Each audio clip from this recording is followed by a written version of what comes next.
right, welcome to Behind Enemy Lines in a pre-recorded episode with a very, very special guest joining us all the way from over the Atlantic Ocean. We have Reverend Brother Jim Dawson from the Knights Templar International, and he's going to help us share a message. Actually, it's a global message that we all have to wake up, right? We have to defend our countries, our world, the globalization, the destruction of our cultures, and everything. I think most of the people that watch this show are very familiar with what's going on in the United States of America. We're fighting so many different battles, so many fronts. It's kind of confusing on where do you place your bets. We're spread so thin.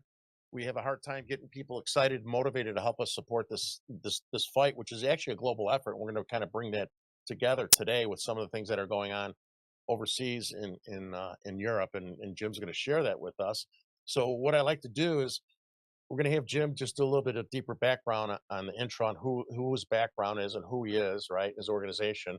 But then we're going to show a little 5-minute history class, or a little short video on the Knights of Templar to help level set for some of the people that are not quite familiar with them. So hopefully you enjoy and learn something today. So thank you, Jim. So why don't you, Brother Jim, why don't you please introduce yourself, a little bit about your background and your international organization. Thank you very much, brother. It's a pleasure to be here, and thank you for getting us on. Well, I'm Jim Dawson. I'm 61. Yeah, 61, and I'm a grandfather now of 12 grandkids, 8 grandsons, 4 granddaughters. But I was born in Scotland to parents who came from Ireland. My grandparents were refugees in the 1920s. They were burned out by, well, we were on the British side, so we were burned out with Protestants, so we had to go to Scotland. Same with my wife, her grandparents were burned out as well. But anyway, the minute we got old enough, we came back to our roots. So I've been here 35 years now, back in the old country.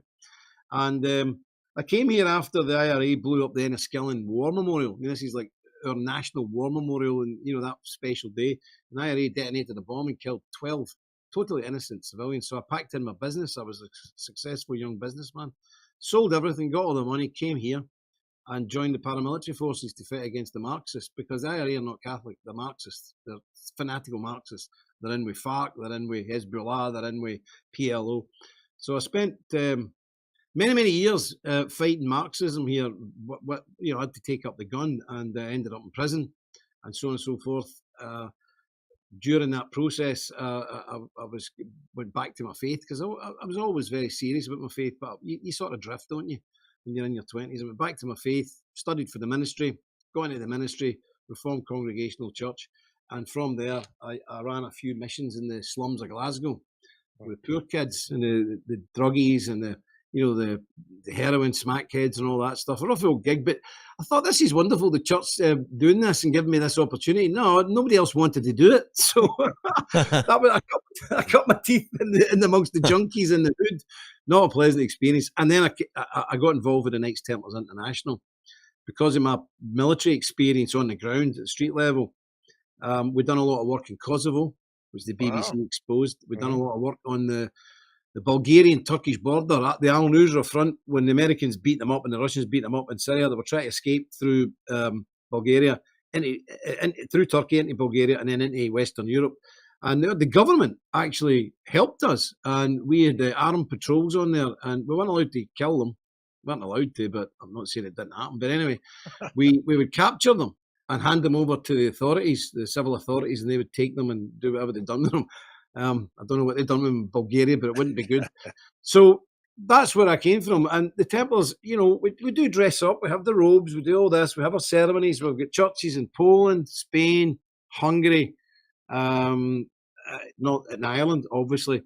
And it's a wonderful organisation, but it is a real organisation. Most of our people are ex-military or ex-law enforcement. It's a wonderful organisation. And most of our members today, in these days, are American. Can you believe that? Oh. Yeah, American. And they're the salt of the earth. But most of our members are American, then British, then Hungarian, then Polish. That's the order of how many people. And we're very well received by most people, but we are real. We understand what's going on. I'll show them later, we've wrote many books years ago warning people of the COVID. We didn't know it was going to be called that then, but we said there's a pandemic scam coming. We told people about digital currency and digital ID.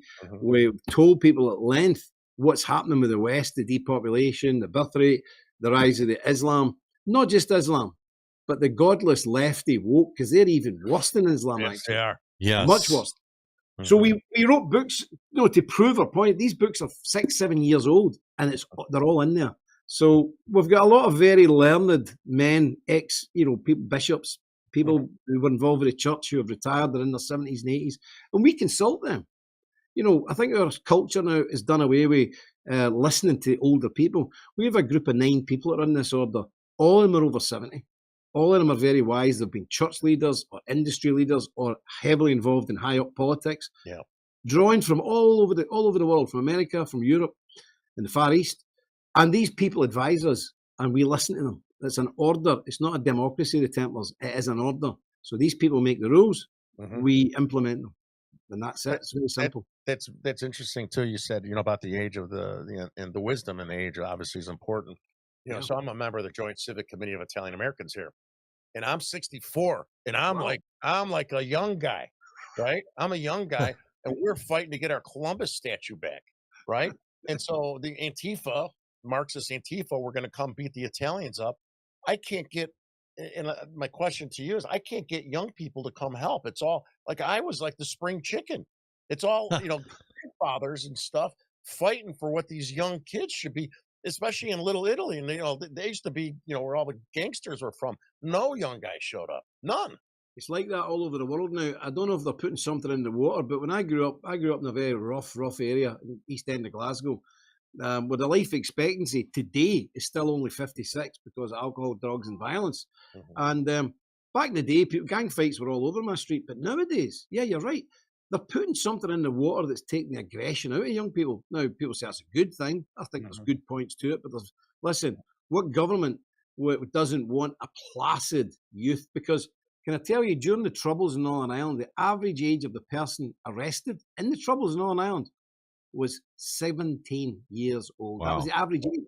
Wow. Young men fight wars. The average age of Americans in Vietnam was 19. Young men are crazy because they're not very bright. Yes, so that's why they want them. That's why. So if the government can neutralize the energy of youth, there ain't no revolutions. Yeah, no, that's true. So this is probably a good time to play our little 5-minute piece, and then we'll jump in, all right? All right, sounds good. Let's do this. The Knights Templar was a Catholic military order founded in the year 1119 in Jerusalem, with the goal of defending holy sites and pilgrims across Levant and Europe. The Knights Templar was originally founded by Hugh of Paynes, a French Christian knight, alongside 6 other knights who swore to defend Christian sites and pilgrims, eventually taking monastic vows which commanded strict discipline and rules for the Templars to follow, such as living in a closed community and following a strict code of conduct. 1 year after their formation, in 1120, the Christian king of Jerusalem, Baldwin II, gave the order his palace, the Temple of Mount Jerusalem, to use as their headquarters, and shortly after, in 1129, the Knights Templar became an officially recognized organization under Pope Horus II, and became recognized as an effective and efficient means of protection. In 1145, the Templars were granted permission to wear their infamous white cloaks and the commonly seen red cross on white background. The Templars were not initially known as a force for hire, but were known for their repetitive success in the protection of their assigned areas. However, the defense of the Holy Land quickly became a just cause for the Templars to become a fighting force, and with permission from the Church, the Templars became a significant force in 1147 during the Second Crusade. And following their success during the Second Crusade, the Knights Templar began to grow in both size and power, as they received many donations from supporters who recognized their importance within Levant and Europe, with donations coming in many forms, ranging from money to land and military equipment such as horses and weapons. In turn, the Knights began to purchase revenue-producing properties in order to grow their power and impact. This also helped increase where they could be at any given time. With a new increase in Templar castles and centers, allowed the organization to increase the amount of members they took on and the revenue they produced. From the 12th to 13th century, the Knights Templar grew to an enormous number, owning property from England to Bohemia, and fought in crusades ranging from Iberia to the Baltics. The Templars used this influence to open what were essentially banks, where it was common to see citizens deposit valuable goods and even take out interest-gaining loans, which provided the Templars with additional revenue. But additionally, these depositories allowed people to deposit their valuables at one location and take them out at another, which was pretty impressive for the era. This new era of the Knights Templar saw the organization boasting properties and land across Levant and Europe, called covens, that the knights themselves protected. Each convent was run by a preceptor, who reported to the head of priory, who was responsible for sending messages to and from the covens, and were under the command of a Grand Master. However, despite being very widely spread, the organization was united under one symbol, which helped keep unity within the more secluded areas. This prosperity, however, could not be long lasted. As the Templars began to grow in power and influence, Western leaders began to become weary of the potential threat that they posed. This led to the organization receiving many accusations such as corruption and wasting funds. And as further accusations arose, and to a deeper extent, both religious and governmental bodies united with the goal of destroying the Templars. And on the 23rd of October, 1307, King Philip IV of France ordered the arrest of all Templars in the country. And soon after, Pope Clement V received confessions out of some Templars, including the Grand Master, which prompted him to order the arrest of all Templars across Western Europe. During this time, Templar land was seized under the orders of Clement, and shortly after, in 1310 Paris, the first trials of Templars began, where a number of members were killed, and 2 years later, Pope Clement officially ordered the disbandment of the organization. In 1314, the Grand Master himself was killed. However, the decision to end the organization came with little evidence against the accused crimes, which resulted in most members being condemned and pensioned off, with their consequence being that they were banned from joining any further organizations. Lasting a total of 196 years, the Knights Templar became quite powerful and rich during its use, as well as gaining quite a large following. Being active during many crusades, the knights themselves were seen as skilled and effective fighters, with a high standard of discipline and talent, with the organization itself being recognized as producing some of the fundamentals of modern banking. Thanks for watching. If you enjoyed the video, make sure to like, subscribe, and comment. Oh, there you go. So, was that fairly accurate, Jim? Since you're the expert, anything? Yes, it was very accurate. It's still similar today. I mean, I'm sitting in a chapter house. This is the lower chapter house up there. There's one of our shields. Up there is the upper chapter house. It's all oak panel. This is what we do. We have a distribution hub there, and then we have a St Mary Magdalene Chapel. Then we have the Priory House. It's a 6-bedroom, rather large building, built in 1620, renovated in the 1860s, and we are now bringing it back to life as a house for especially Americans to come and stay and things like that. And we want to see these built. The next one we're going to do is in America, probably around about Missouri. So we want to see these spreading across Europe because we have a formula that used to work, and it did work, and we want to do that. The Templars never really went away. The Templars, when the Pope disbanded them, a lot of them still to this day are in Portugal. A lot of them went to Scotland. Some of them morphed into Masonic orders and things like that. But we've never really went away. We've been very quiet, but we've not really went away. But people often ask, what is your direct link to people in the 1300s? Well, none really, because that's crazy. But this order follows the rules of St. Bernard of Clairvaux, who was the spiritual advisor of the Templars. And these stones that you see come from the abbey that his monks built in this village, just about half a mile from where I'm sitting. The dissolution of the monasteries by King Henry, he'd done away with it all.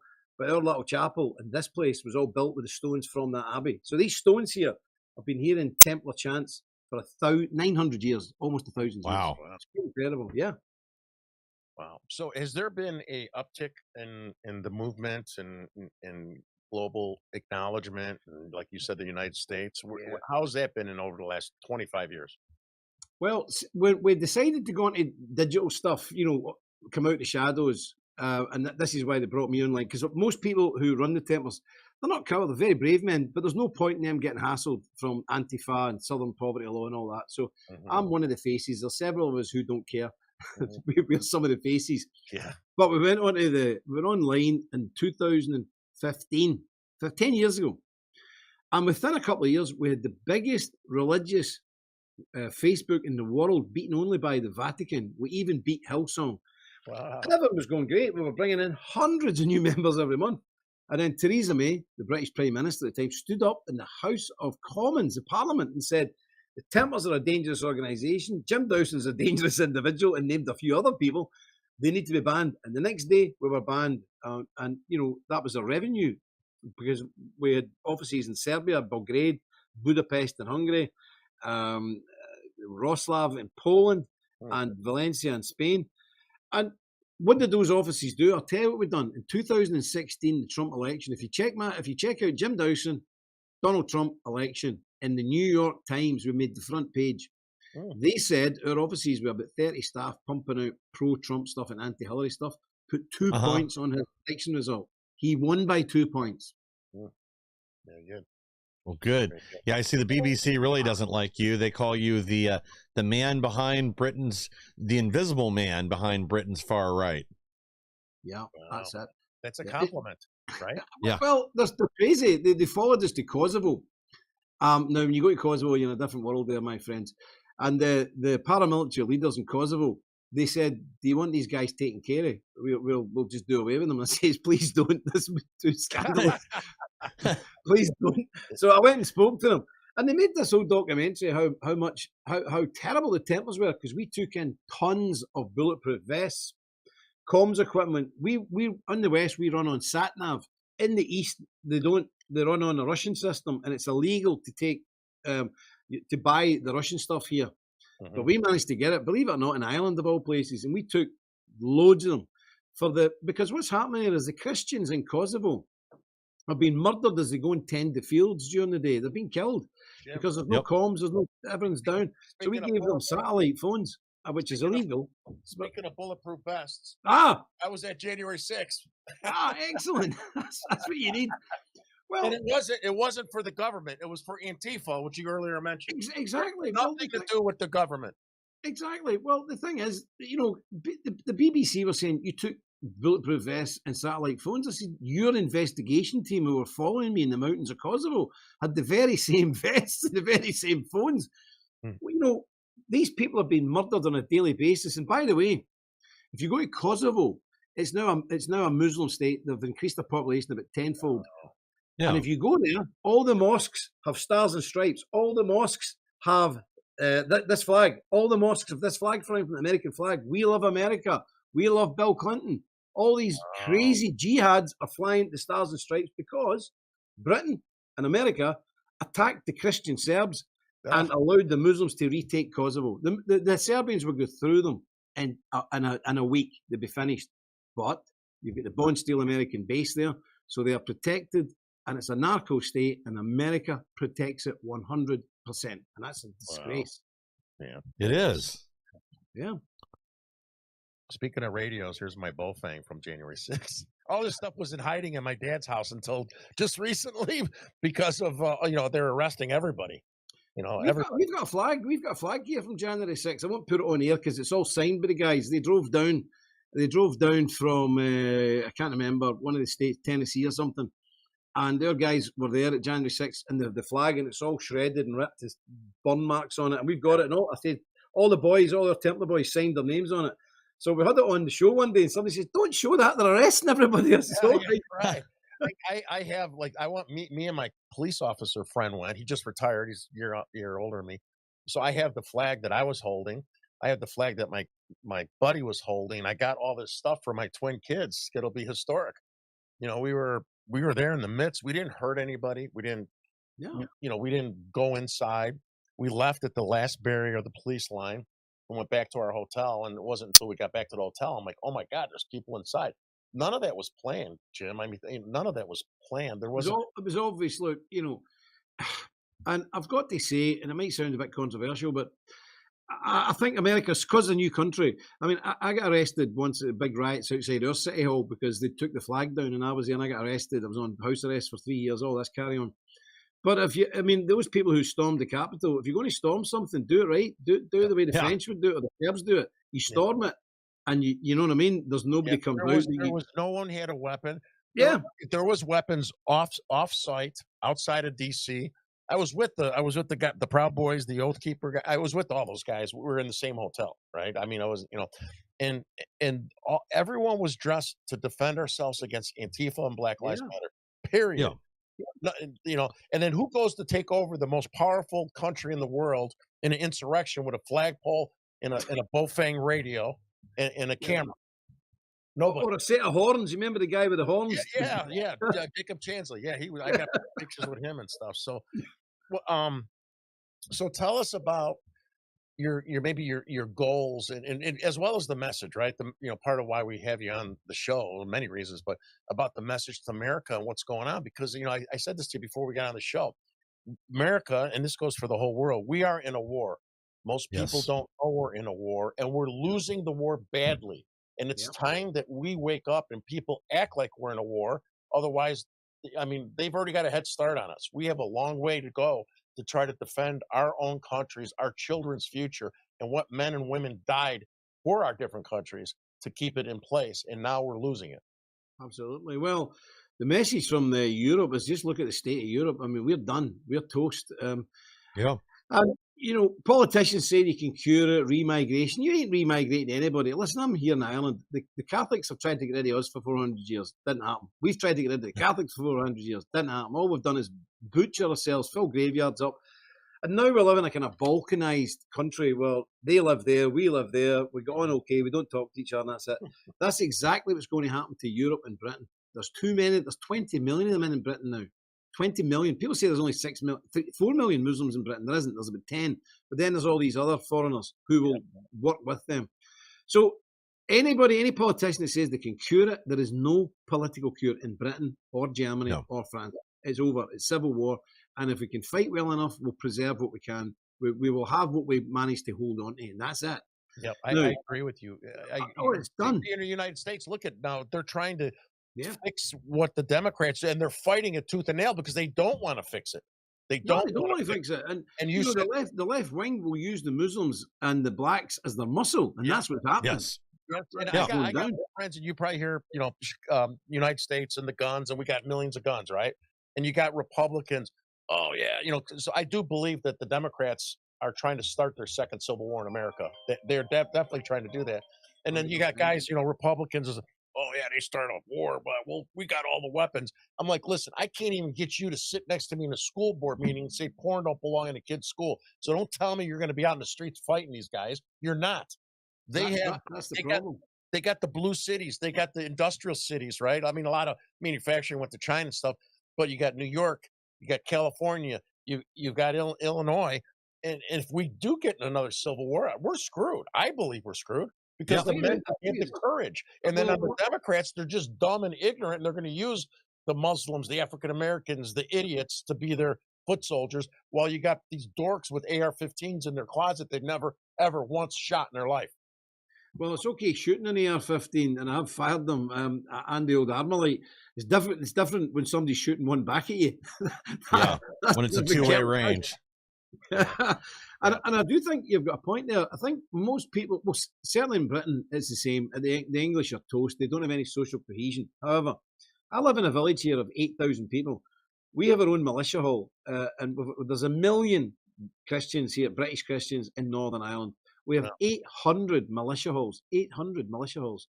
We have 800 militia bands. Now, they're young men marching with flutes, but that can be transformed into a rifle in a moment. So we've got a cohesive society that we can come together, and most of our boys, it's a very rough, macho society. It's not just for show, it's real, and most people are poor, and, they know the score. But in England, a lot of people, they don't have that social cohesion, or Germany, and they don't have this kind of very rough attitude and very masculine, macho attitude.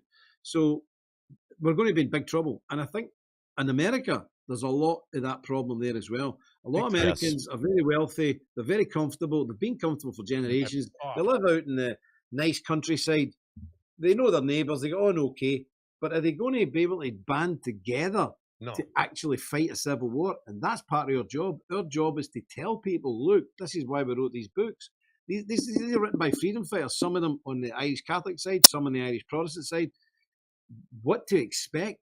Your city, your street, your neighbourhood will rise or fall on the actions of one or two men. One or two men will make it or break it. Simple as that.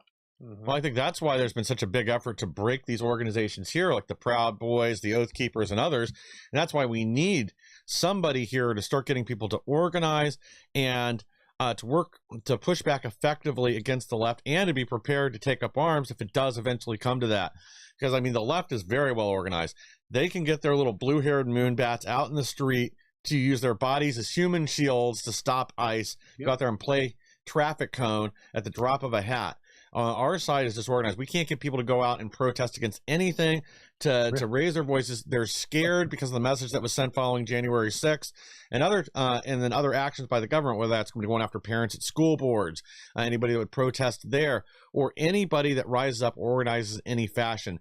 And that's why we need more groups here beginning to do that, to put us into cohesive groups. You need your local militia, your local group that you coordinate with. And then we need to rise up in a fashion that is cohesive and organized with a consistent message and push back against this nonsense. Yeah, Jim, we're like in Ireland, in the UK, right? Mhm. What is it like on the ground with respect to the community, people that just a guess, right, that agree with you or with us, or don't agree with the leftists? I'm curious, like, Well, there's a big split here. So in Northern Ireland, half the population is Catholic, half is Protestant. 90% of the Catholics are hardcore left-wing Marxists. They're in favour of immigration. Down south, it's the same. The vast majority of people in the south of Ireland are pro-immigrant, and you see that in election after election after election. Yeah. But there is increasingly good people. The Protestants, by de facto, they call us the Bible Belt, they call us the rednecks, the hillbillies, because that's where they came from. That's who we are. We are, by nature, a right-wing group. I'll give you an example. I went into a pub the other night there just to speak to a man, and a woman comes and says, "Oh, I know you." It's a very respectable lady, and in a pub in a wee little village, and she started on a diatribe about the Muslims, about the homosexuals, about you name it. That is normal in my community. That's normal in British Northern Ireland. Normal. It's not normal anywhere else in Ireland. We work with Irish Catholic patriots, like the Irish. There's a group called the Shell na Hern, which is the Irish Patriots. We work with them. We supply flags. They're putting flags up on lampposts now. We work with them. And there's an increasing number of Irish Catholics now that are coming away from the IRA and the Marxist garbage and beginning to go back to being Irish again, not internationalists. So Ireland is a bit of a different case, and Northern Ireland is a completely different case. This is like being in Selma in 1965. People, in fact, the IRA paint murals. Welcome to Alabama. Welcome to Alabama. really? Because they say we are racist, sectarian, bigoted, homophobic, Bible bashing, knuckle dragging, redneck scum. And all of those things are true, apart from we're not scum.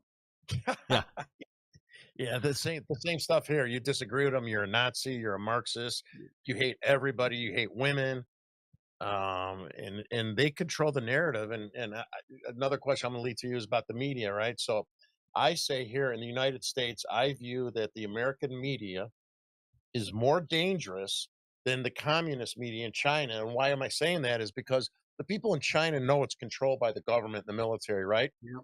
And they know that when they see that stuff. They know it's propaganda. In the United States, you got all these leftards and these Catholic leftists and the Marxists, and they supposedly have an independent view of the United States media, and they are controlled by the left and the Marxists as much as they are controlled in China, except they have the perception of independence, and that's not true. They're not independent. Well, look at the big scandal about the BBC making that stuff up January 6th about Donald Trump. Yes. Spliced the video together. I mean, they do this all the time. They've been doing this to me for 30 years. They're scum, absolute dreadful, but they're activists. And in a revolution, they're the first people who need to go. General Pinochet had the right attitude when he took over Chile. Right, free helicopter rides. One-way helicopter rides for a lot of them. And it sounds ridiculous, and I'm sitting my collar on, and should you be saying that? Yes, because these people are dangerous, demonic forces, and they're intent on killing our people. It's as simple as that. They want to kill God's people, therefore we must neutralize them. But, in America, I knew the Oath Keepers very well, and the Proud Boys. And I remember speaking to the Oath Keepers. We've got a scheme, because, look, when the civil wars break out, men of violence will rise to the top very quickly. They're seldom very good people. So how do you know if your wife or your mother is out on the road as a refugee and she sees a load of armed men? How does she know they're good armed men? But just because they're white? No. Most people will be robbers and vagabonds from our own tribe. So you've got to be careful. So we have this thing, we go around Europe and America and we look at militias and we examine them, we speak to them, we get to know them over a couple of years. And if they're Christian, hardcore, right-wing and decent with proper leadership and proper structure, we will then present them with the Busan, which is the battle flag. This is the real one. This is the real one. I'll show you. This is the British one. So this is the British one, but we've got one in America with a big seal, the Great Seal. Let me see. There we are. So this is the Busan. Nice. So very nice. So there's a British militia with one of them. There's a Hungarian militia with one of them. 2 militias in Hungary with one of them. There's a Polish militia with one of them. Because we need to be able to see when things go wrong, when people raise a flag, it's a common denominator. People know that they're good guys. They're not going to rape your wife or steal your valuables. Mm-hmm. They're decent militiamen. Now, we spoke to the Oath Keepers. So we had Stuart Rhodes on our show twice. Yeah, they're very good. They're very good. We warned them with the leadership structure they had. We told them, you guys are going to go to jail. This is not the way you organise something. It was like typical American or typical Protestant. Everyone's democratic. You have a big meeting. Everybody knows your business. We have 9 people run this order. Most people don't know who they are. I don't know who the whole 9 are. Good. That's cool. But most people don't know any of them. They make rules. Yeah. They pass them down. We obey them. That's it. There's no debate. And that keeps it tight. So when somebody does get to jail, and they've thrown me in jail several times now, and Jada Franson, who's a lady, they took her house and threw her in jail for 1.5 years. In a prison with transvestite jihadis who were in prison for being convicted of trying to behead her. Honestly, they put her in the same block, not just the same prison, the same block. So we're used to extreme pressure being put on us. And we did tell the Oath Keepers, listen, you've got this thing structured wrongly. It'll be infiltrated from top to bottom. And I think that's been proven. Yes. So Stuart he announced on our show a few weeks back that he's starting the Oath Keepers up again. Jim. Good. Well, I hope he takes our advice and structures it a wee bit differently. We'll help. Maybe we'll do is we'll get a show. We'll get you and him on a show together. What do you think, Mike? You know, he's a great guy. And, he's a great guy. But again, the Americans' biggest problem is Americans are filled with decency. The Americans are the nicest, most polite, most honourable, decent people I've ever met in the world. And I'm not just saying that because I'm on the show. I really mean that. But there's a naivety in America with Americans. There's a naivety which will either get you put in jail or get you killed. Yes. Yeah. I absolutely agree with you. The difference between the Oath Keepers and the Proud Boys, right? The Oath Keepers were more disciplined military, ex-police. The Proud Boys, which I'm not, I was, with those guys. I mean, they call me in the paper. My nickname was Pops because I would call the oldest Proud Boy. I was a Proud Boy wannabe, a Proud Boy hanger-oner. I work with those guys a lot to help me fight against the left and Antifa here, and they help protect some of the older people so they can think what they want. But the Proud Boys, there's a lot of misfits, and I'm saying this respectfully. There, a lot of less disciplined misfits, and I see some of them, and there's the similarities between some of them and these Antifa. You have the real Antifa, the hardcore Antifa. Then you got Antifa wannabes, people that want to be associated to something they think is more relevant than themselves. And there's a lot of Proud Boys that are like that, right? They're part of it to be part of it, but they're not embedded and ingrained in the things fully that we're talking about, and their willingness to go out and fight. Well, we never took anything to do with the Proud Boys. We looked into them. We looked into some of the people, and we didn't like what we seen. We wrote.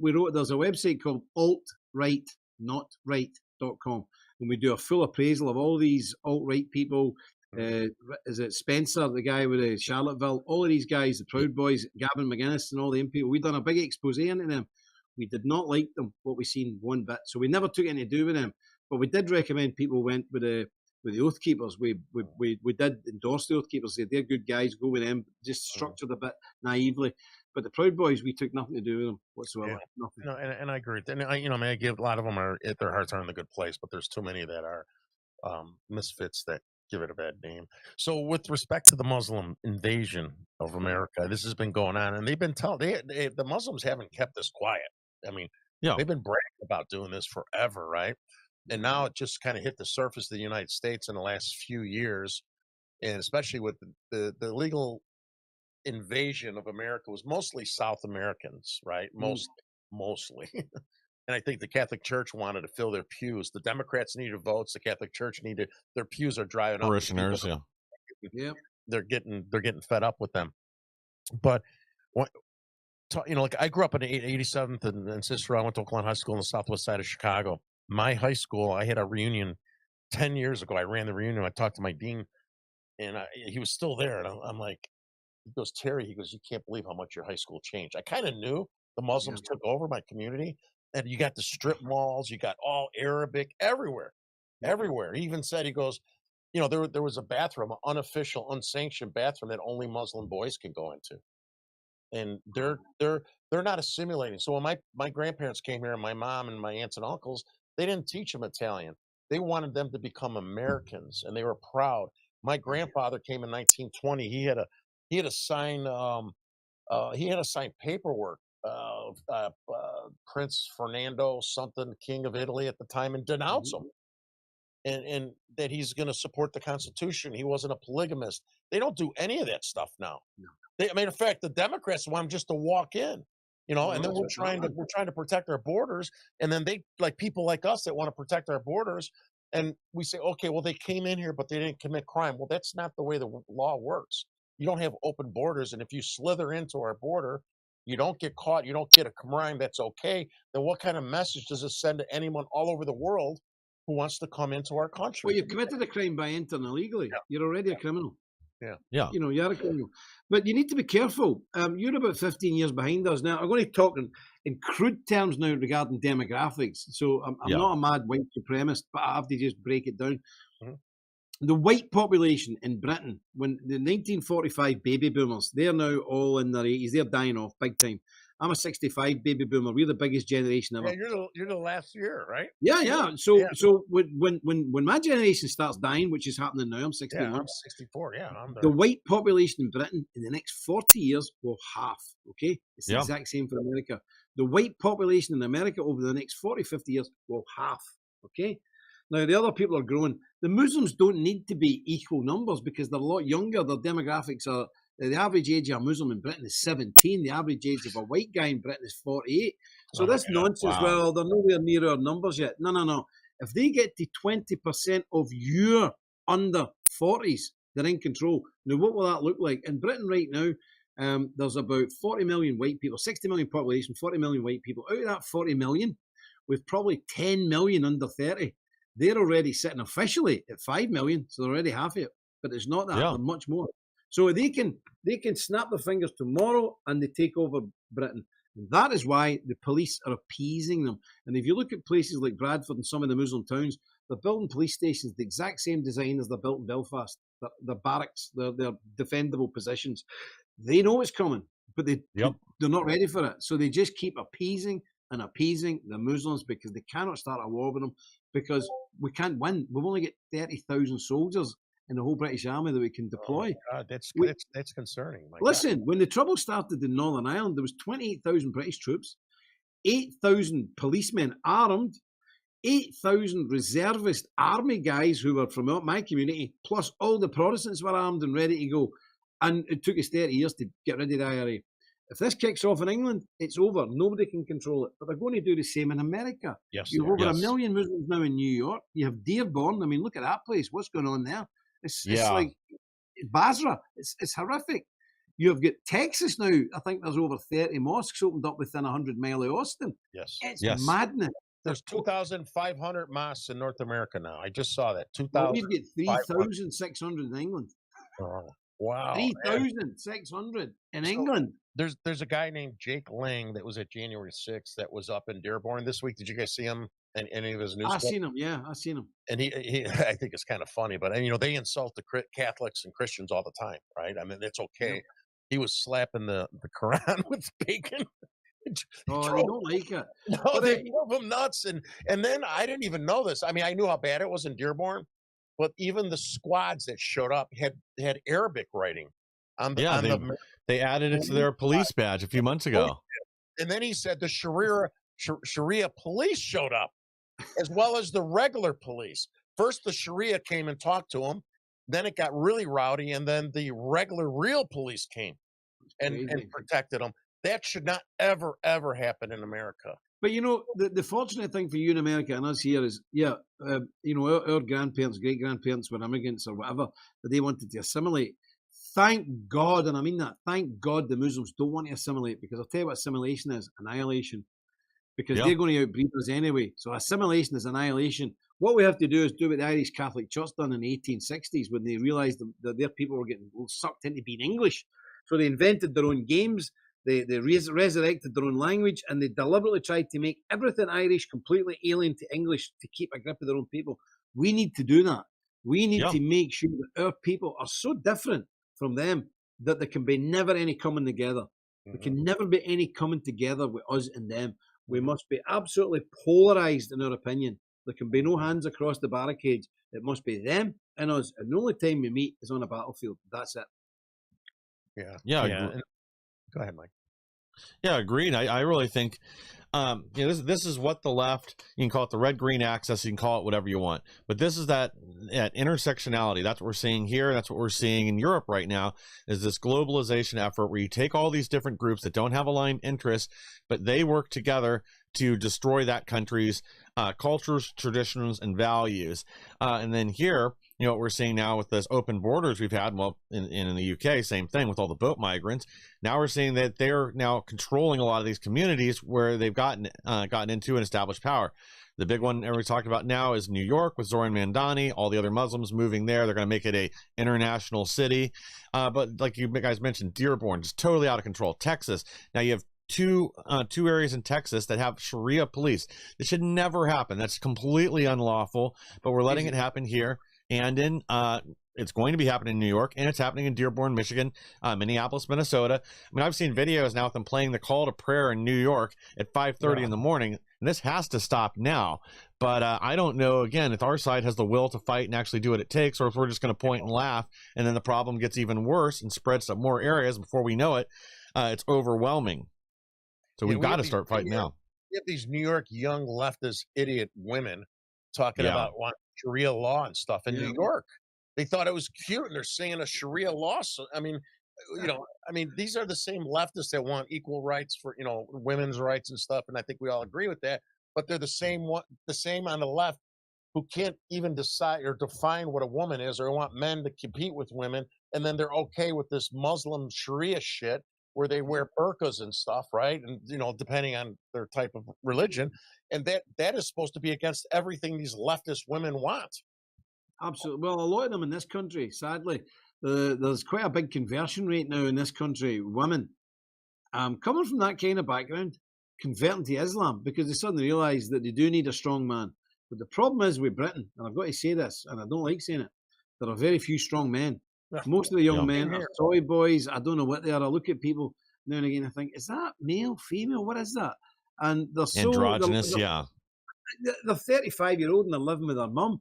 They go onto social media, they're frightened to use their own name, but they're saying we're going to fight the Muslims. So if you can't put your own name in Twitter, I don't think Muhammad's going to be worried about you. It's ridiculous. And women, whatever they say, in their heart of hearts, in their primeval state, they want a strong man, period. And if we can provide that, they'll be fine. We are not providing that. No. So the women are going away with inappropriate, what we would call Afro-Caribbeans in this country, because they're all kind of macho, but there's trouble there. Or they're going away with Muslims, where there's a lot of trouble, but they don't learn. They keep doing it. So it's a difficult position. I don't think anybody will do anything until it's basically too late, and then we're up against the wall here, and we have to fight. Because look, America, Britain, we're fat, we're lazy, we've had an easy time, we've not had a war. I mean, this is the longest Britain's not had a war for 1,000 years. We went 80 years without a war. It's never happened before. America's never been invaded, never been bombed from the skies. My mother and father, my father was a tank driver, my mother made munitions. They stood in our house where I grew up. They stood on the back stairs. They took me out one day and said, stand there, hold that railing. And I said, why am I holding this railing? My dad says, I stood holding that railing, watching waves and waves and waves of the Luftwaffe going to bomb Clydebank, the shipyards in Glasgow, and the shrapnel coming down. And he said the whole street was out, big families in, and everybody was singing Nearer, My God, to Thee. And then the next day, the refugees came, and my parents were very poor. But they put up a man who'd lost his wife and 6 children, and he never spoke another word. He never spoke again his whole life. So we're not used to this. Our generations ain't used to this. We're not used to this. Definitely not. Yeah, they're not used to any kind of hardship. I mean, the internet goes down for 6 hours, and they act like their life is going to end. They're going to kill them.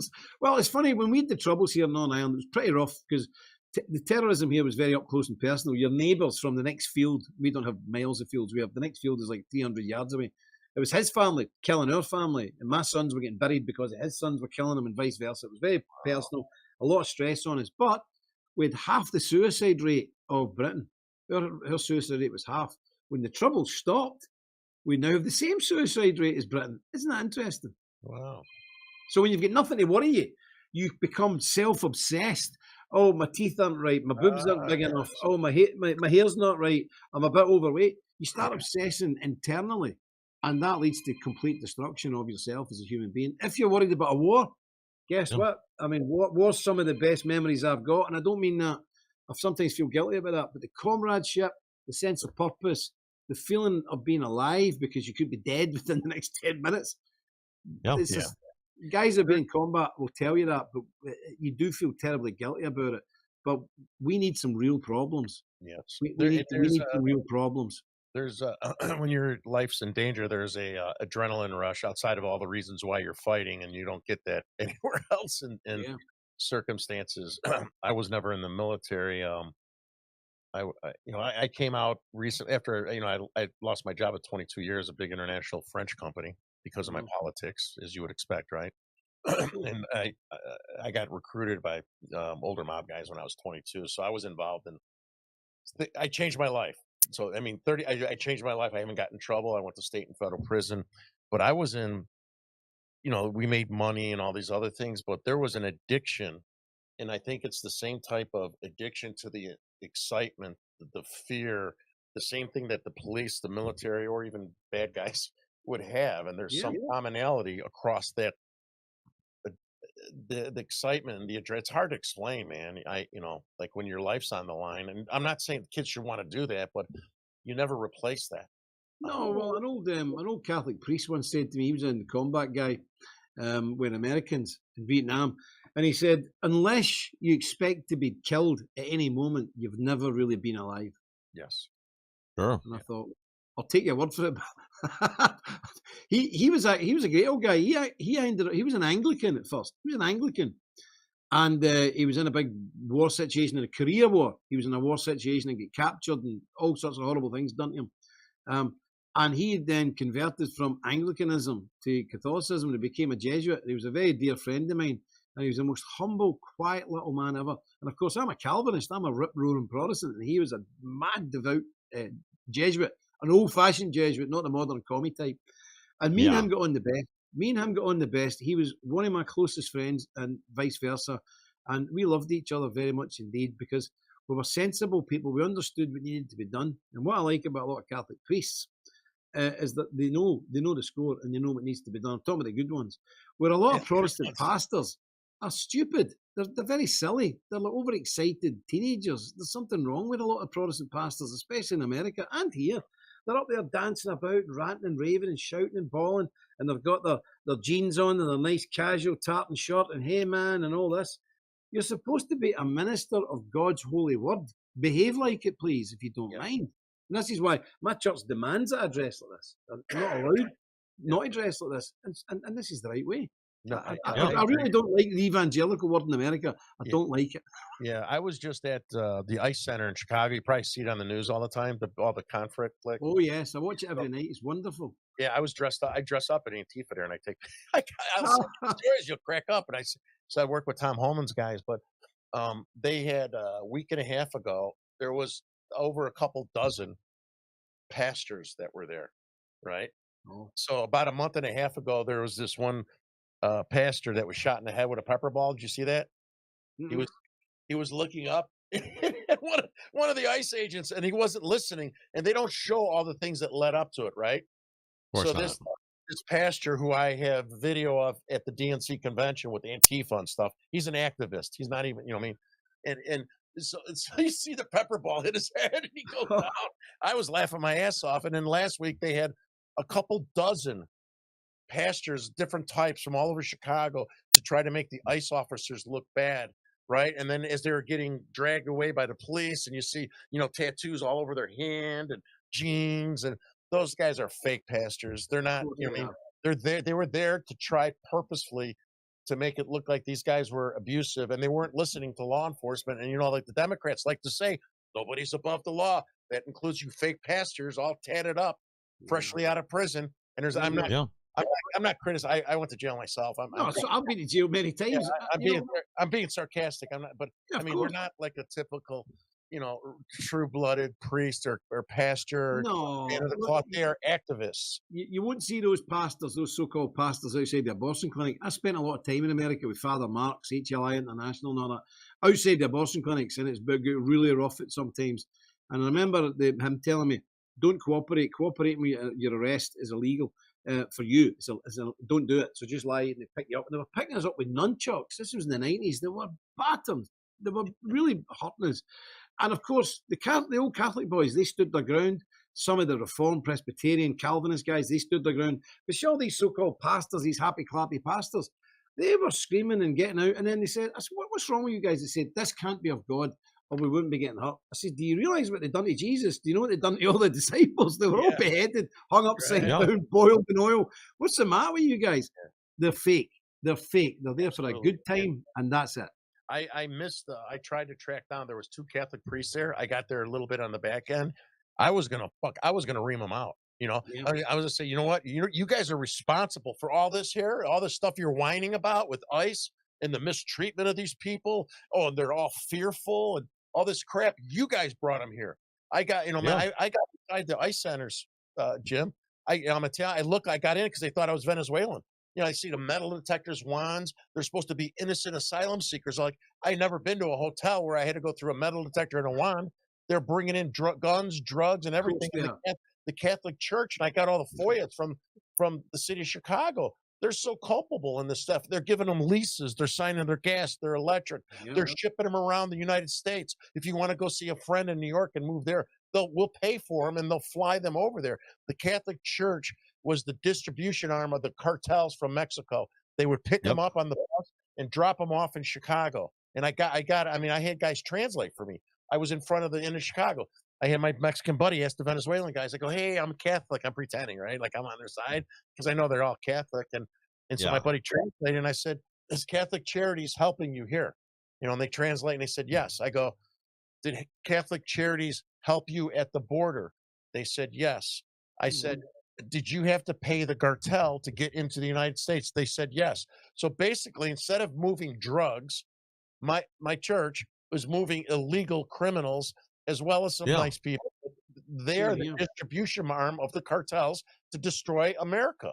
And it's unacceptable. And the Catholics, and I got like Jim Coughlin, my Southside Irish Catholic buddies who I love and big supporters. And, I complained to them about our church. You guys got to speak up. And they're like, well, it's the leadership. It's kind of like America.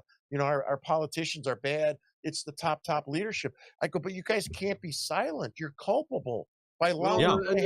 In your own history, I'm biased. I'm obviously biased because I'm an Irish Protestant and come from refugees that were burned out. But Abraham Lincoln said, if you go and dig into it, you'll find it. Abraham Lincoln said, if the people of this country knew what the Catholic Church was plotting to do to this country, there wouldn't be a Catholic alive next week. So that was Abraham Lincoln, and of course he was shot by a Catholic booth. So that's been going on a long time. But where these pastors are getting it wrong, they quote the Bible and they say, the Bible says we have to be nice to foreigners. Yes, it does. It says, be nice to those and be kind to those who sojourn in your land. Do you know what the word sojourn means? It means temporary. So if we need to bring people into our land to do a job, to do a contract, we treat them nicer than we treat our own folk. We give them more money than we give our own folk. And then at the end of the contract, we say, arrivederci, bon voyage, bye-bye. Right. That's what the Bible actually says. Those who sojourn amongst you, not those who have invaded you. It doesn't say that. Yeah. And that's where they get it wrong. Well, that's, again, the big core of this problem is this liberal interpretation of the Gospels and of the Bible that has brainwashed a lot of people to justify, pure perversion, especially in the case of like the LGBTQ MS-13 agenda, brainwashing kids, chopping off healthy body parts, and then they use the Bible to justify it. Same with this invasion, same with these socialist programs, or even a country having borders. This is a big part of both the Old Testament and the New Testament. The Bible's clear. The Bible's clear on borders. Nation comes from the Latin word to be born, to be birthed. You're birthed. God set up nations. He set up tribes. He set up different languages. He set up borders to keep people separate. It's as simple as that. That is not an anti-biblical stance. That is a biblical stance. God gave us our tribes and our respective nations, and borders to keep us separate. He told us to keep ourselves separate. And every time we tried to mix it, like Tower of Babel or whatever, there was a curse. When the Israelites mixed with the Chaldeans and the Sumerians and all that, trouble, big trouble. God punished them. And I don't understand why these pastors, these ministers, and these vicars, and these priests don't understand that. They don't understand God. They think Jesus is a caftan wearing, pulse eating, sandal wearing, 1967, what do you call it, San Francisco beatnik hippie freak. Yeah. That is not the God of the Bible. That is not the God of our Bible, I can assure you. Yeah. So Jim, I think we're out of time here because I know it's late by you, sir. So I'm so grateful to. I'm glad I came across you. So a couple things. We want to the closing statement from you, but where can people find you? What about in the United States? And I could talk offline with this, but share where people should look you up, and if they want to join the group. The easiest place to get is on the website, which is what is the website? Wait, I'll tell you what it is. I know the short link is ktorder.com, but sometimes the short link doesn't work. So the website is knightstemplarorder.com. knightstemplarorder.com. I think I've lost you. I had to translate that in Italian, Southside Chicago English. knightstemplarorder.com. We've got an American phone number. We've got an Irish phone number. You can phone the office anytime. People here to speak to you. We're real bricks and mortar. We'd love to hear from you. But we have a lot of members in America, and some of the best members are in America. And God bless them. That's good. For the audience, any closing I'll statement? get that. What's that? Any closing statement, Jim, from you? Yes. America was founded a nation under God. God, the real God, not Muhammad, not Allah, God, Jehovah God. That's who America belongs to. Remember that. You didn't take America from anybody. You conquered it. It's yours. God gave you it. It's your gift. It's to pass down to your children. It is only in temporary loan to this generation. Make sure there is something to pass to your children, or you will answer to God for it. Amen. Thank you. Amen. That was spot on. So, Michael, you want to do the closing? Then don't hang up, Jim. No. Goes out. Yeah. Go ahead. Yeah, and to the audience, I'm going to make sure we get those links in the show description. Since this is pre-recorded, I'll make sure we have those in the description for the show that goes out tonight. So if you want to check out and join here in the U.S., you'll be able to follow those links. To the audience, thank you for joining us tonight. Please like, share, and subscribe. Help us to grow so we can bring more people the news the mainstream media doesn't want you to hear. And we'll be back next week with even more. Thanks again, guys. God bless you.